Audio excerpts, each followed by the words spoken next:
Settings, profiling. This is where you as the careers advisor decide how you'd like to run the profiling session at your school.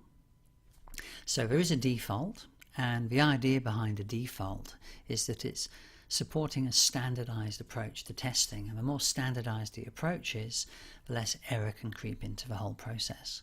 So in an ideal world, you'd stick with the standardized process of verbal, numerical, break, abstract, personality break, spatial mechanical interests.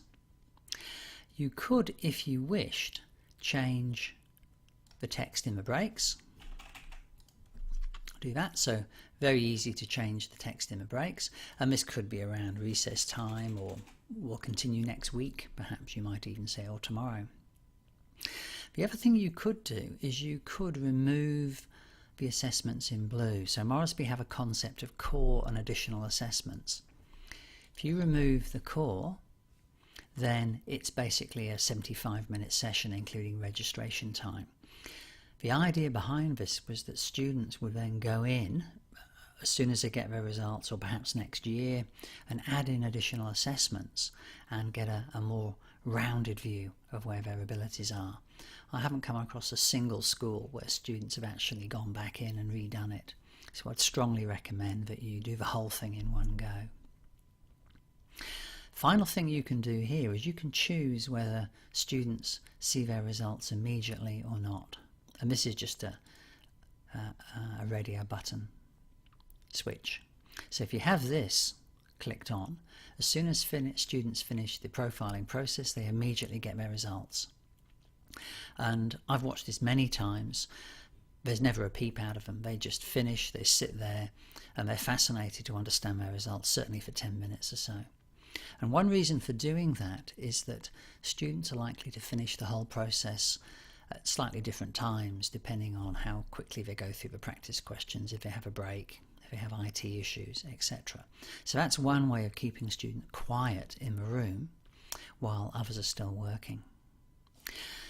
It's actually not that popular as an approach. Most people choose to lock the results, and they might have a final message which might say, congratulations, you've completed all the assessments, now close your browser and work quietly until you're told to leave. Then you might say something like, your results will be available at 6 p.m. tonight. Now if you do something like that, then the students will go home and they'll all be aware that their results are available, and there's a very strong chance a lot of them are going to log in and have a look at them in the quietness and privacy of our own home.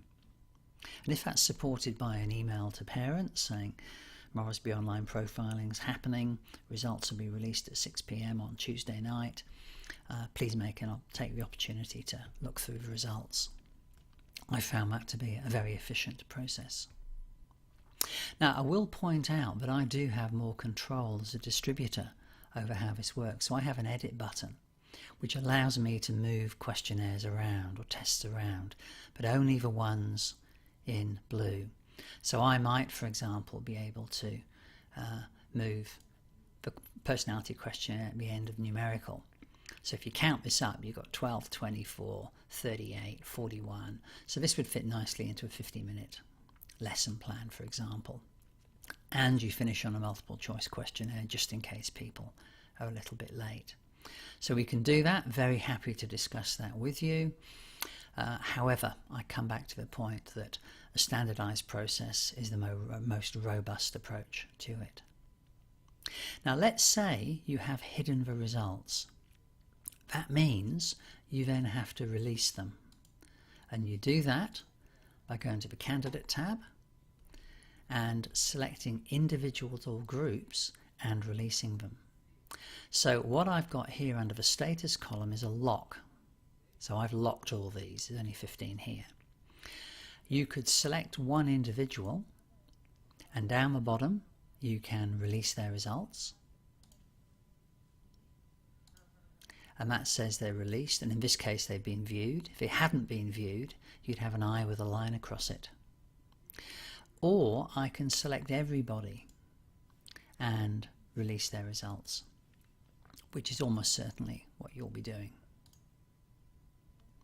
And say if you were saying you're releasing them at 6 p.m, you do this at 6 o'clock and everyone would get access to their results. Something that's interesting is that you might have 150 in a year group and 146 might do the whole lot. 4 of them might have had issues. They might have had a hospital appointment and left early. They might have not been feeling well, IT issues, whatever. Those 4 students will finish off at a later time, but their results will still be locked. So you'll have to remember to come in and unlock them individually. So typically students will give you a nudge about this if they can't get in, but if you came in, you can click on the status button and it will sort all the students according to whether their results are released or not.